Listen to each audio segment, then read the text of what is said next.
사실 오늘 본문 우리가 읽었던 1절부터 9절은 이제 빌립보서를 맺는 이 편지이기 때문에 사도 바울의 당부들이 들어가 있습니다. 그러다 보니까 내용이 두서가 없다기보다는 다양한 당부들이 들어가 있죠. 어느 것 하나를 주제로 삼기 어렵게 다양한 당부의 말씀들, 권면의 말씀들이 들어가 있습니다.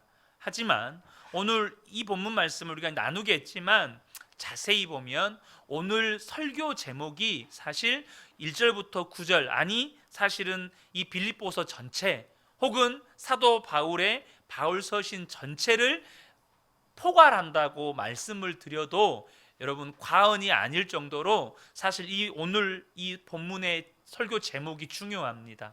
주 안에 서라. 어떻게 보면 이것이 빌립보서의 결론이기도 합니다. 계속해서 나누겠지만 이 빌립보서 오늘 읽었던 본문 1절부터 9절에 보면 주 안에라는 단어가 계속해서 반복해서 언급이 됩니다. 우리가 예수님을 다 같이 믿지만 사람마다 예수님과의 관계의 깊이는 다릅니다. 그러다 보니까 예수님과의 관계의 깊이가 다르니까 쓰임 받는 것도 다릅니다. 아마 이 이야기를 들어보셨을 겁니다. 5달러 되는 강철로 말에 말굽을 만들어서 팔면 10달러를 받을 수 있다고 합니다. 그걸로 바늘을 다듬어서 팔면 300달러를 받을 수 있다고 해요. 이 강철로 아주 날카로운 면도칼을 다듬어서 팔면 3,000달러가 된다고 합니다. 그런데 이 강철로 시계 안에 들어가는 작은 스프링을 만들어서 팔면 3만 달러가 된다고 해요. 똑같은 강철이지만 쓰임받는 것에 따라서 그 가치는 달라지게 되는 것이죠. 사랑하는 성도 여러분, 예수님이 우리를 쓰시는 것이 다른 것은 우리 한 사람 한 사람의 가치가 달라서가 아니라 예수님과의 관계의 깊이가 달라서입니다. 여러분들은 예수님과 어떤 관계, 어떤 깊이의 관계를 맺고 살고 계십니까? 사랑하는 성도 여러분, 저와 여러분이 이왕에 예수님을 믿을 거면 예수님을 항상 나와 함께 계시는 예수님, 내 안에서 계셔서 항상 나를 인도하시고 나의 삶을 다스리시고 나를 통해서 역사하시는 예수님으로 경험해가고 만나가시기를 주님의 이름으로 축복합니다. 사도 바울은 예수님과 관계에 대해서 오늘 본문에 주님 안에서라는 표현을 자주 반복해서 사용합니다. 본문에서 계속해서 빌립보 교회 성도들을 향해서 권면을 하는데요, 그 권면의 전제가 주님 안에서입니다. 그러니까 어떤 권면을 하든지 그 권면 앞에 주님 안에서라는 말이 따라와요. 오늘 본문 1절이죠. 표준 세번역으로 제가 읽겠습니다. 그 주님 안에서라는 표현만 제가 보겠습니다. 이 1절 하반절에 주님 안에서 굳건히 서 계십시오. 우리 개역개정에는 주님 안에 서라 이렇게 되어 있죠. 주님 안에 굳건히 서 계십시오. 2절에도 보면 주님 안에서 같은 마음을 품으십시오. 4절에도 보면 주님 안에서 항상 기뻐하십시오. 7절에도 보면 그리하면 사람의 헤아림을 뛰어넘는 하나님의 평화가 여러분의 마음과 생각을 그리스도 예수 안에서 지켜줄 것입니다. 계속해서 반복되는 이 표현이 뭐냐 하면 주님 안에서라는 이 표현 전제입니다. 그러니까 오늘 본문을 읽어보면 사도 바울이 다양한 권면들을 하고 있지만 사실 사도 바울의 가장 핵심적인 메시지는 주님 안에 서라는 겁니다. 주님 안에 거하라는 거예요. 우리가 많은 분들이 교회를 다니면서도 예수님을 단순히 역사적인 인물로 아는 분들이 사실 많습니다. 여러분, 근데요, 예수님을 안다는 거, 혹 오늘 본문에서 이 주님 안에서라는 말은 예수님을 그렇게 역사적인 인물이거나 혹은 교리적인 어떤 지식의 대상으로 아는 게 아닙니다. 그것은 예수님과의 관계가 예수님이 내 안에 거하시고 나도 주님 안에 거할 수 있는 실제적인 관계를 말하는 겁니다. 그리고 그것은 내가 예수님과 한 몸이라는 것을 뜻하는 것이에요. 그렇게 믿을 때 예수님을 제대로 믿는 것입니다. 또한 우리가 그렇게 예수님을 알고 믿게 될 때 우리의 삶에는 반드시 변화를 경험합니다. 예수님을 단순히 역사적인 인물이거나 혹은 예수님에 대해서 교리적으로 지식적으로 아는 것이 아니라 정말로 예수님이 내 안에 계시고 내가 예수님 안에 있고 예수님과 내가 한 몸일 때 반드시 나타나는 열매가 바로 삶의 변화라는 것이죠. 예수님 안에 있는 사람은 여러분 서로 사랑하게 됩니다. 하나 되게 돼요. 염려하지 않게 됩니다. 늘 감사하게 되고 하나님의 평안이 내 마음과 생각을 지키는 것을 경험하게 됩니다. 예수님 안에 있는 사람이 그렇다는 거예요. 오늘 본문의 2절 말씀에 사도 바울이 유오디아와 순두계에게 권면을 하죠. 2절 말씀을 보겠습니다. 내가 유오디아를 권하고 순두계를 권하노니 주 안에서 같은 마음을 품으라. 이 유오디아와 순두계는 빌립보 교회에 굉장히 영향력 있고 귀한 사역자들입니다. 그래서 이 사도 바울이 이들을 향하여서 기록하고 있는 이 3절을 보면 이 유오디아와 순두계를 향하여서 뭐라고 표현을 하냐면 동역자들이라는 표현을 사용합니다. 또 그들의 이름이 생명책에 있다라고도 표현을 해요. 동역자고 생명책에 있다라고도 표현을 하고 또 이 빌립보 교회 성도들에게 그들을 도우라고까지도 표현을 합니다. 그러니까 이들은 사실 대단히 영향력 있는 사역자들이고 또 리더들이었다는 것이에요.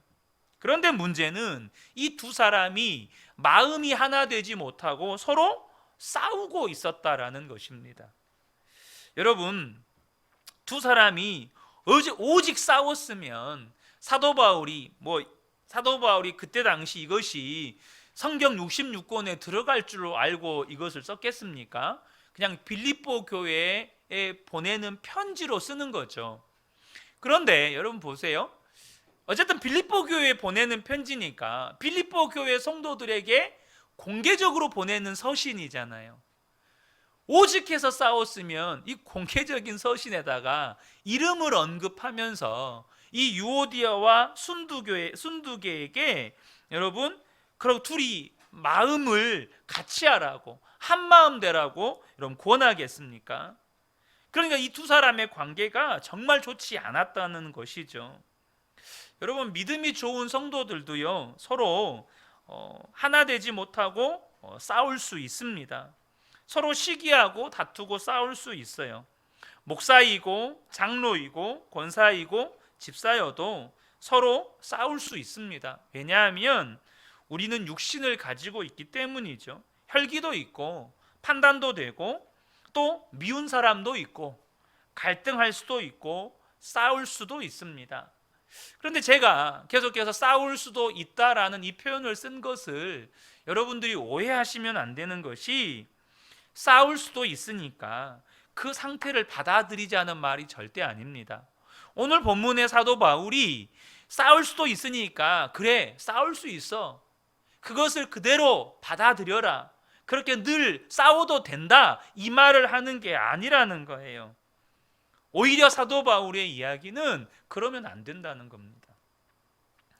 사도 바울이 하는 말은 우리가 육신을 가지고 있기 때문에 유오디아와 순두계 같이 빌립보 교회의 충성스러운 종들도 서로 마음이 맞지 않아 싸울 수 있지만 그러나 그렇게 싸우는 것을 교회 안에서 허용하면 안 된다는 거예요.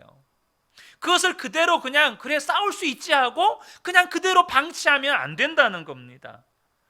여러분 사람이니까 어쩔 수 없지 그렇게 볼 문제가 아니라는 것이에요. 우리가 육신을 가지고 있기 때문에 판단도 정죄도 갈등도 분열도 일어날 수 있지만 분명한 것은 우리가 주님 안에 있다는 사실입니다. 여러분, 이거 아멘이시죠? 우리가 육신을 가지고 있기 때문에 어떤 실수도 할 수 있고, 또 성도와 성도 사이에 다툼과 갈등이 일어날 수도 있지만, 저와 여러분이 더 분명하게 아셔야 될 것이 뭐냐면 우리가 주님 안에 있다는 사실입니다. 예수님이 우리 안에 계셔요. 여러분, 우리 안에 계시는 예수님이 어떤 주님이십니까? 우리를 하나 되게 하시는 분이십니다. 우리를 사랑하게 만드시는 분이세요. 우리 안에 원수된 것, 막힌 담을 허무시는 분이십니다. 그래서 주님 안에 서라는 이 말은 육신에 서지 말고 주님 안에 서라는 말이에요. 육신대로 반응하고, 육신대로 끌려가고, 육신대로 생각하고, 육신대로 말하고, 육신대로 행동하라는 것이 아니고, 주님 안에서 생각하고, 주님 안에서 말하고, 주님 안에서 선택하고, 결단하고, 행동하라는 것입니다. 사랑하는 성도 여러분, 우리가 서로 갈등하는 일, 다투는 일이 생기면 이것은 큰 일로 생각하셔야 돼요. 여러분, 집안에 불이 났습니다. 작은 일입니까? 큰 일입니까? 큰 일이죠. 교회에서 성도와 성도 사이에 싸움이 났습니다. 그것은 집에 불난 것과 똑같은 겁니다. 큰 일이 난 거예요. 한 10여 년 전에 베트남에 선교하는 선교사님들이 많다 보니까 베트남 당국에서 공산당 간부들에게 한국 기독교를 알아보고 오라는 어떤 이 지령이 떨어져서 한국에 이 공산당 간부들을 파견한 일이 있었습니다. 그리고 한국 교회를 돌아다니면서 예배에 참석하기도 하고, 기독교에 대해서 많은 연구도 하고, 심지어 심포지엄까지 열었습니다. 그때 이 베트남 공산당 간부 두 사람이 연구에서 발표한 내용들이 기독교를 꿰뚫고 있었어요. 기독교 역사, 핵심 교리, 그리고 복음을 전파하는 방법들, 정말 핵심을 꿰뚫고 있었어요. 근데 그분들이 하는 말이 뭐였냐면, 한 분 하나님을 믿는다고 하면서 왜 이렇게 한국 안에 교파가 많으냐라는 질문이었습니다. 왜 이렇게 한국에 교파가 많으냐? 베트남 당국에서 기독교를 인정해 주려고 하는데 교파가 한둘이 아닌 거예요. 이미 그때 당시에만 해도 베트남에 이렇게 등록된 교파가 벌써 12개였다는 거예요. 벌써 12개였다는 거예요. 그러니까 기독교 교파가 나름대로 이유가 생겨서 나뉘어지고 세워졌지만, 예수를 안 믿는 이 공산당 간부들이 보기에는 이해가 안 되는 거예요. 어떻게 한 분 하나님을 믿는다고 하면서 이렇게 서로 갈라져 있지? 복음을 전하는데 결정적인 장애물 역할을 하는 것이었습니다. 여러분, 예수를 잘 믿는다는 아빠 엄마가 가정에서 부부싸움을 하고, 또 교회에서 예수를 잘 믿는 성도들이 서로 갈등하고 다투는 데는 이유가 있어요. 다 이유가 있습니다. 그러나 예수를 안 믿는 사람들의 눈에, 또 자녀들의 눈에 보기에는 누가 잘했다 못했다가 없어요. 누가 잘했다 못했다가 없고, 싸운다는 것 자체가 벌써 안 믿는 사람들 혹은 자녀들 안에 저분들이 예수님을 믿는 것이 맞나? 예수님을 믿는다면서 어떻게 저러나? 이런 생각을 들게 만든다는 겁니다. 바로 복음의 결정적인 장애가 된다는 것이죠.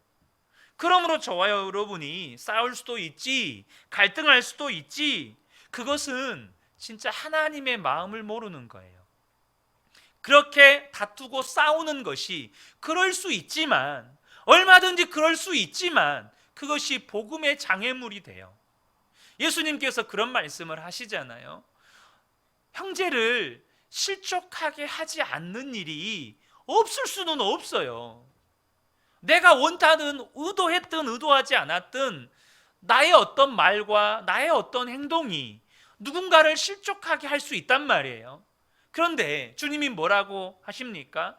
실족하게 하는 것보다 차라리 연자맷돌을 목에 메고 바다에 빠지는 게 낫다는 거예요. 그만큼 우리의 마음 가운데 누군가를 시험 들게 하고 누군가를 향하여서 복음의 장애물이 되게 하는 것들에 대해서 용납하지 말라는 거예요. 그것을 그럴 수 있지 하고 넘어갈 문제가 아니라는 겁니다. 그것 때문에 누군가에게는 복음의 문을 닫아버린다는 것이죠. 사랑하는 성도 여러분, 사도 바울이 지금 유오디아와 순두계를 볼 때 마음이 답답한 것이 있었습니다. 교회에 너무나도 충성된 종들이에요. 너무나도 헌신적으로 복음을 위해서 봉사하는 자들이었습니다. 그럼에도 불구하고 그들의 헌신 때문에, 그들의 봉사 때문에 예수를 믿는 사람들이 있겠지만 또한 그들의 다툼 때문에 복음에서 떠나간 사람들이 있는 거예요. 그들의 다툼 때문에 시험이 들어서 교회를 떠나가는 사람들이 있는 거죠. 그래서 사도 바울이요, 누가 잘했나 누가 못했나 이건 1절 말하지 않아요. 그리고 사도 바울의 권면은 뭐죠? 예수님 안에서 한 마음을 가지십시오. 예수님 안에서 두 사람이 마음을 합하십시오. 이것만 권하는 거예요. 사도 바울도 사람인데, 사도 바울도 판단 능력이 있는데 유오디아가 좀 더 잘했고 순두계가 좀 더 잘못했네 이런 생각 할까요 안 할까요? 하겠죠. 사람인지라 누가 좀 더 세게 때리고 누구는 좀 약해서 세게 못 때리고 맞고만 있고 이럴 수 있단 말이에요. 하지만 사도 바울은 그거 이야기 안 해요. 오직 예수님 안에서 한 마음 되십시오. 이것만 이야기하는 겁니다. 무엇을 말하는 겁니까? 옳고 그른 게 중요한 게 아니라는 거예요. 옳고 그른 게 중요한 게 아니고 예수님 안에서 하나 되는 게 중요하다는 겁니다. 그런데 예수님은 우리를 하나 되게 하시는 분이세요. 가정을 하나 되게 하시는 분, 교회를 하나 되게 하시는 분. 그래서 우리가 예수님 안에 있으면 하나 되는 역사가 일어나는 거죠. 우리가 자기에게 집중할 때 가정에서부터 반드시 싸움이 일어납니다. 갈등이 일어나요. 다툼이 일어납니다. 그러나 예수님께 집중할 때, 예수님을 바라볼 때 반드시 나타나는 역사가 뭐냐면 하나가 되는 역사입니다. 저는 우리 그은혜교회 모든 성도님들이 정말로 주님 안에 거하시기를 예수님의 이름으로 축복합니다. 그래서 여러분, 내가 예수 그리스도 안에 있는가? 우리 가정이 예수 그리스도 안에 있는가? 우리 교회가 예수 그리스도 안에 있는가? 이것의 가장 결정적인 증거는 여러분 하나됨입니다. 하나됨이에요. 예수님 안에 있을 때 일어나는 놀라운 표징이 하나됨이라는 거죠.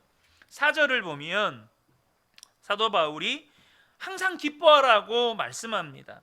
주 안에서 항상 기뻐하라. 내가 다시 말하노니 기뻐하라. 여러분, 이 시대가요, 어떤 의미로는 기쁨의 경쟁 시대입니다. 이게 무슨 말이냐면 언제부턴가, 물론 이전에도 그랬겠지만 제가 몇 년도부터인지는 모르겠어요. 이 케이블 채널이 이제 완전히 다 오픈이 돼 버렸잖아요. 종합 편성 채널이라고 해서. 그래서 사람들이, 방송사들마다 어느 프로그램이 국민들에게 즐거움을 주느냐, 시청률 경쟁이 일어납니다. 시청률 경쟁이. 여러분, 그거 아십니까? 교회가 세상과 지금 즐거움을 주는 경쟁을 하고 있다는 거. 많은 사람들이 세상으로 나아갑니다. 왜 그럴까요? 세상이 즐거우니까. 왜 세상에 끌려가죠? 세상이 즐거우니까. 반대로 왜 교회로, 왜 주님께로 안 이끌릴까요? 교회는 안 즐거우니까. 예수님은 안 즐거우니까. 좀 더 직접적으로 이야기하면 교회가 예수님 안에 있는 즐거움을 보여주지를 못했으니까요. 교회가 예수님 안에 있는 기쁨을 보여주지 못한 거예요. 여러분, 우리가 이것을 냉정하게 살펴보아야 합니다. 여러분은 주일 예배 드리는 것이 즐거우신가요? 아니면 가족여행이 즐거우신가요? 대부분의 교회가 예수 그리스도 안에서 항상 기뻐하라, 이걸 놓쳤어요. 사랑과 기쁨을 놓쳐버렸습니다. 그러니까 교회가 사랑과 기쁨을 놓쳐버리니까 공산주의가 일어났습니다. 힘들고 어려운 사람, 소외된 사람, 하나님께서 다 그들을 돌보고 사랑하고 세우라고 하셨는데 교회가 놓치니까 공산주의자들이 자기들이 하겠다고 일어섰습니다.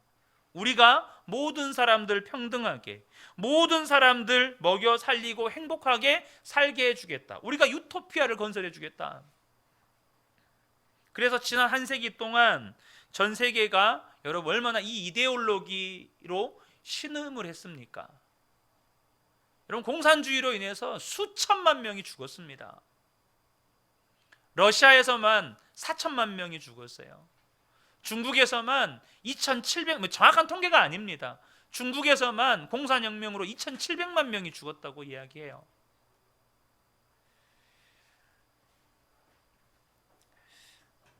성경의 약속들을 공산주의자들에게 빼앗겨 버린 거죠. 예수님 안에 거하지 않으니까 교회가 기쁨을 잃어버려요.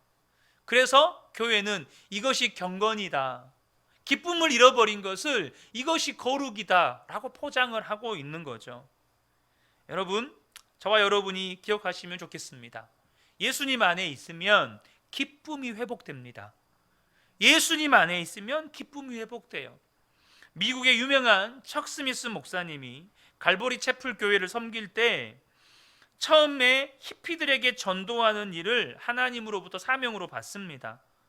여러분 잘 아시죠? 이 히피 문화, 미국 청년들이 완전히 방황하던 시기가 있었습니다.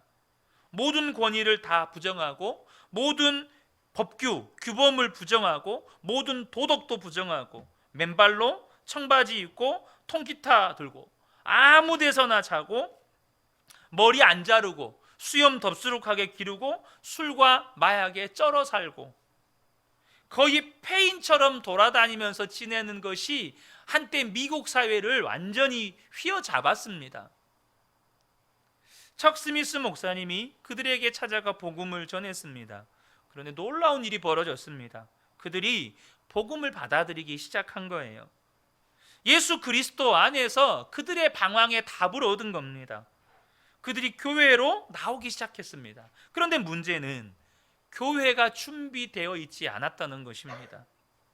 그렇게 교회로 나오는 이 히피족 청년들을 안내위원들에게 맡겼는데 청바지 입고 통기타 들고 머리 덥수룩하게 때국물 줄줄 흐르면서 수염 기르고 씻지도 않고 냄새 풀풀 풍기고 교회를 오니까 안내위원들이 대경 실색을 한 겁니다. 교회 올 거면, 예배 드릴 거면 옷 똑바로 입고 와. 수염 다 깎고 머리 자르고 그리고 옷 단정하게 입고 와. 이렇게 한 거예요. 척 스미스 목사님이 안내위원들에게 왜 그러냐고 물었더니 안내위원들이 그렇게 이야기하는 겁니다. 이 아이들이 예배당에 들어오면 예배당 카페트 다 버립니다.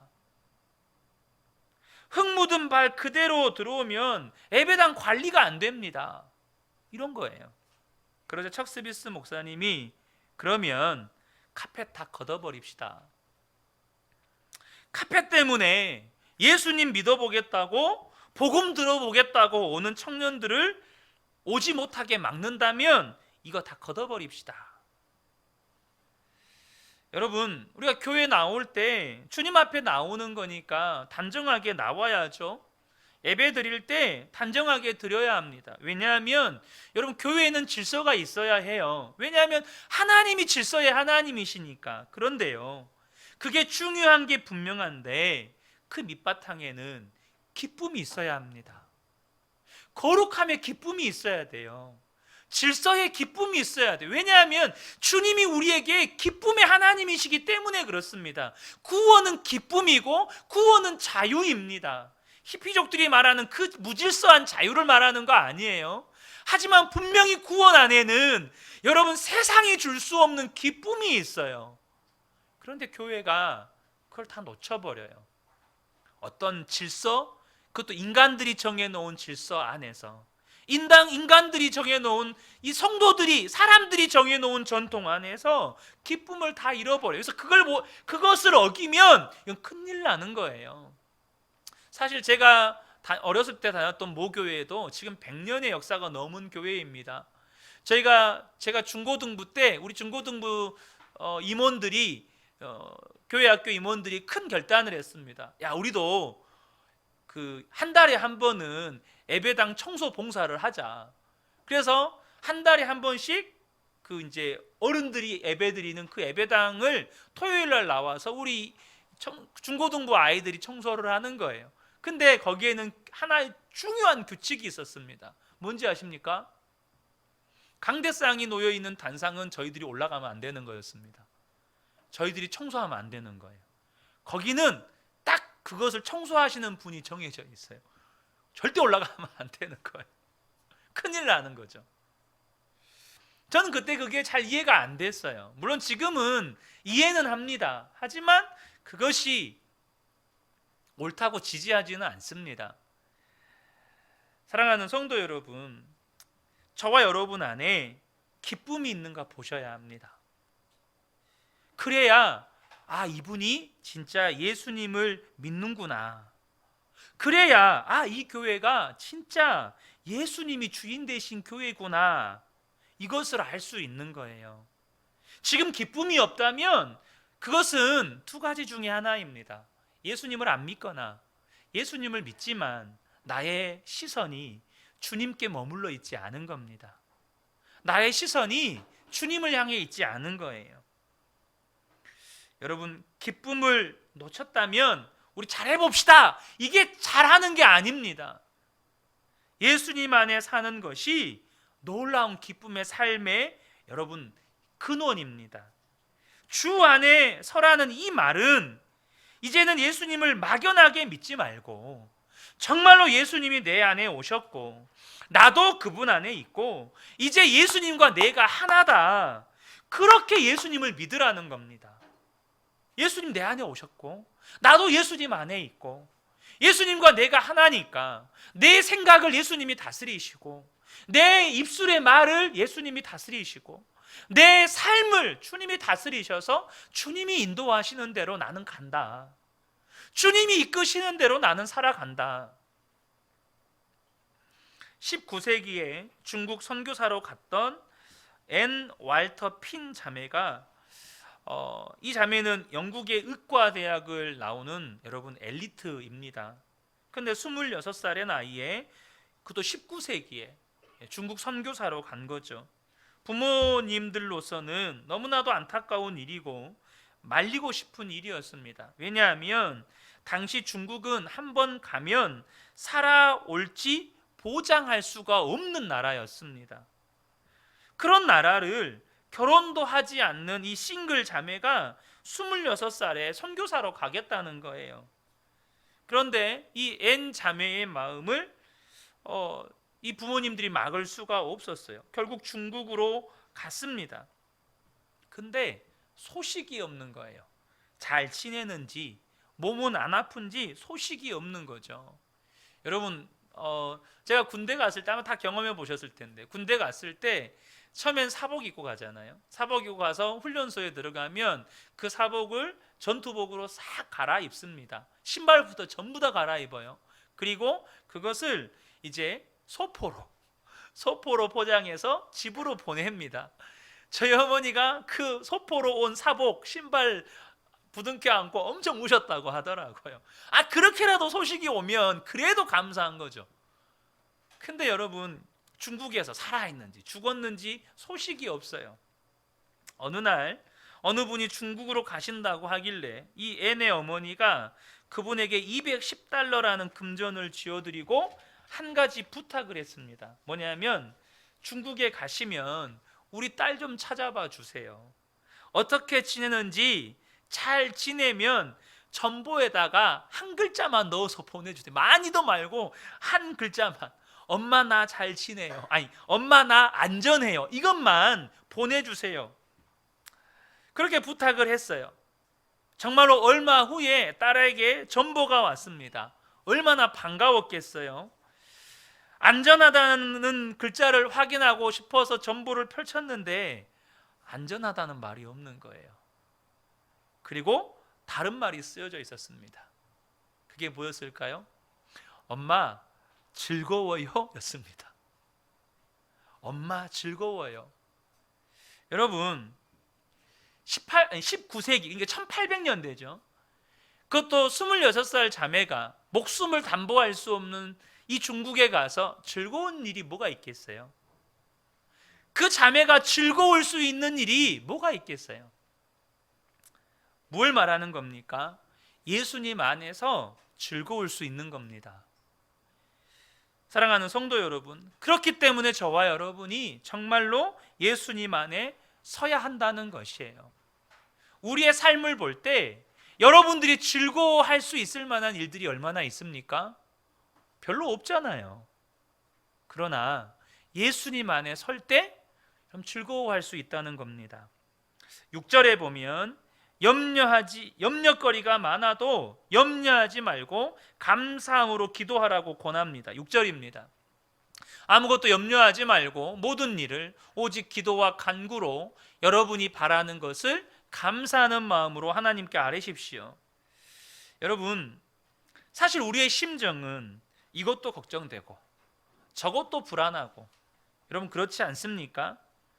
그러나 저와 여러분이 정말로 새겨야 할 말씀이 염려하지 말고 감사함으로 기도하라는 것입니다.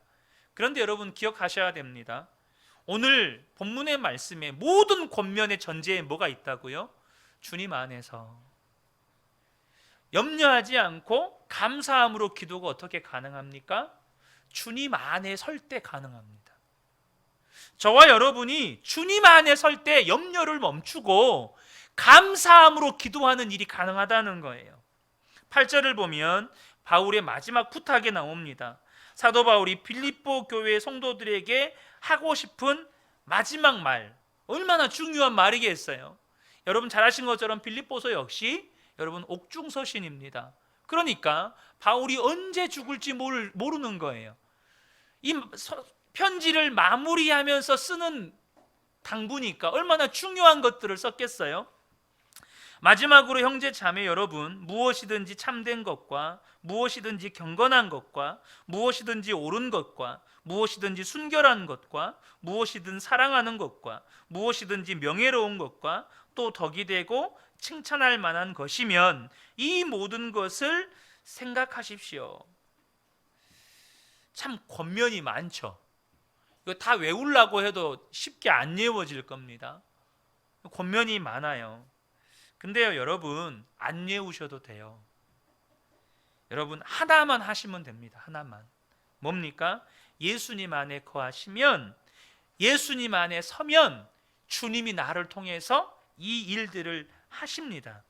예수님 안에 이 모든 것들이 들어있어요. 항상 참된 것, 경건한 것, 옳은 것, 순결한 것, 사랑스러운 것, 명예로운 것, 덕이 되고 칭찬할 만한 것들 다 예수님 안에 있는 겁니다.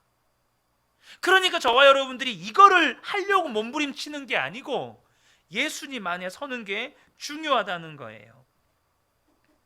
예수님이 우리 마음의 주님이시면 우리의 인생은 하나님이 축복하시고 하나님이 역사하시는 삶을 사는 것입니다.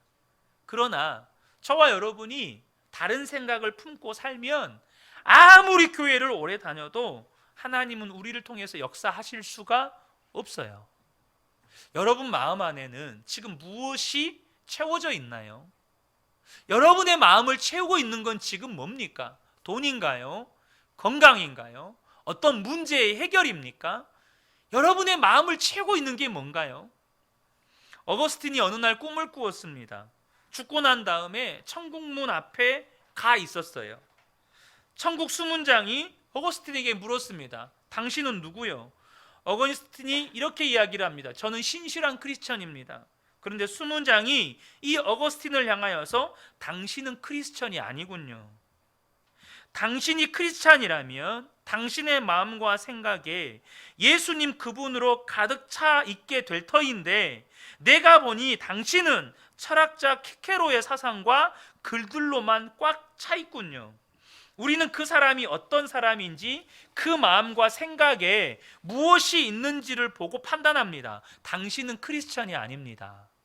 그 말을 듣고 충격을 받고 이 어거스틴이 깨어났습니다. 여러분, 누가 크리스찬입니까? 마음에 예수님으로 꽉 차 있는 사람이 크리스찬입니다.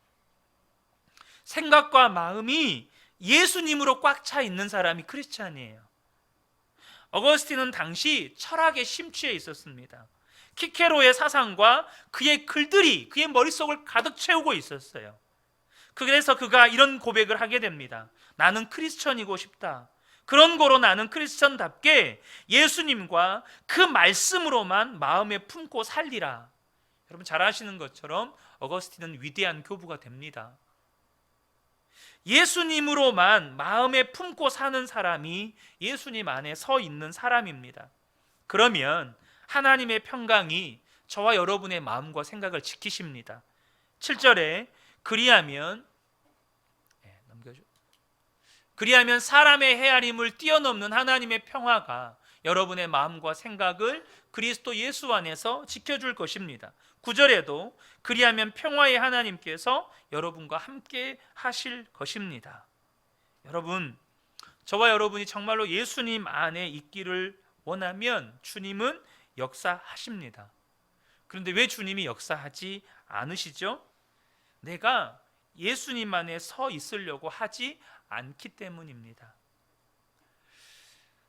제가 이번 주일에 제가 이제 무릎 부상으로 이렇게 수술과 재활을 반복하면서 하나님께서 제 안에 있는 교만을 꺾으시고 회복시키셨던 그 과정 중에 하나님께서 주셨던 은혜 중의 일부입니다. 제가 청소년부 섬기던 교사다 보니까 청소년부 수련회에서 이제 큰 은혜를 받고 처음으로 했던 결단이 뭐였냐면 예배 회복에 대한 결단이었습니다. 그래서 수련회가 끝난 다음 날부터 새벽 예배를 나가기로 결단을 했습니다. 수련회가 끝난 후 첫 새벽 예배를 가려고 밖을 나가니까 한방눈이 내리고 있었습니다. 당시만 해도 저는 아직 걷는 것이 굉장히 부자연스러울 때라 눈길에서 자주 미끄러졌습니다. 그러다 보니 교회 차를 타는 곳에 제 시간에 갈 수가 없었습니다.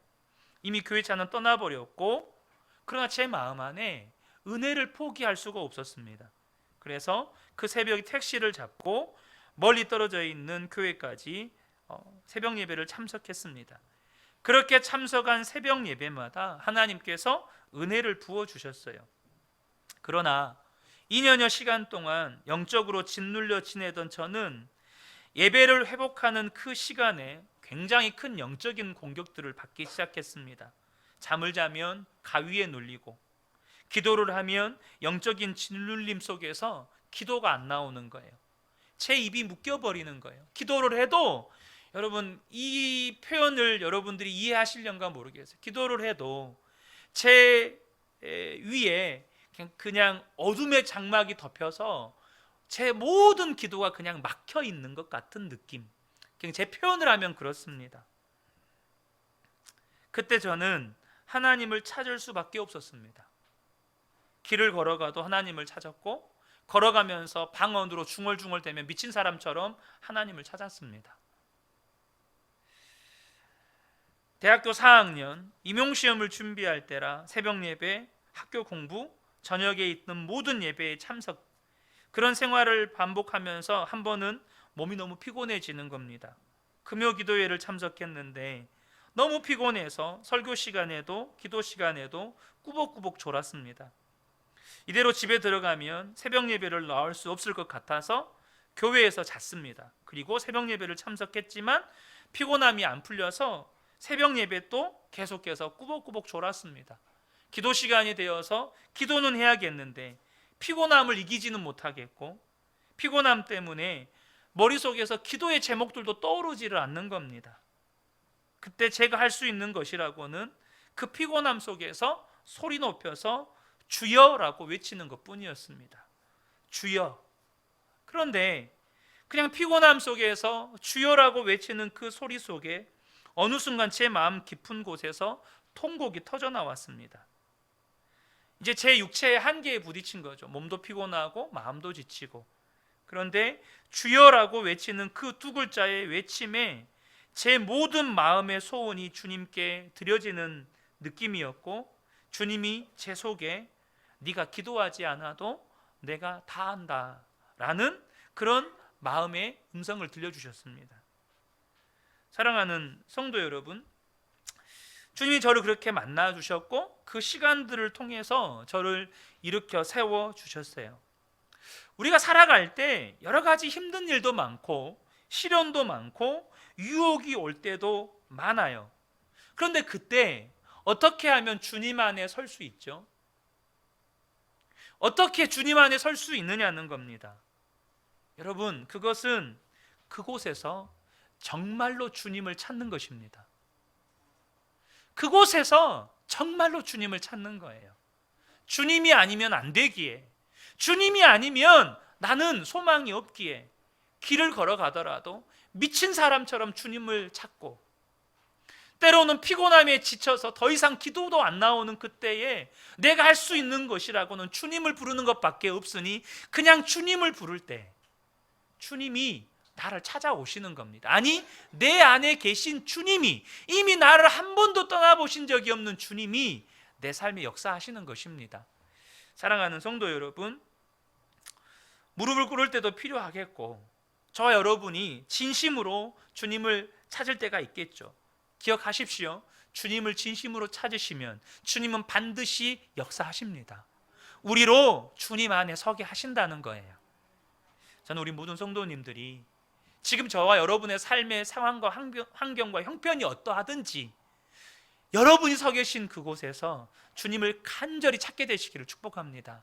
그래서 반드시 주님 안에 서게 되는 은혜가 있으시기를 우리 주 예수님의 이름으로 축복합니다.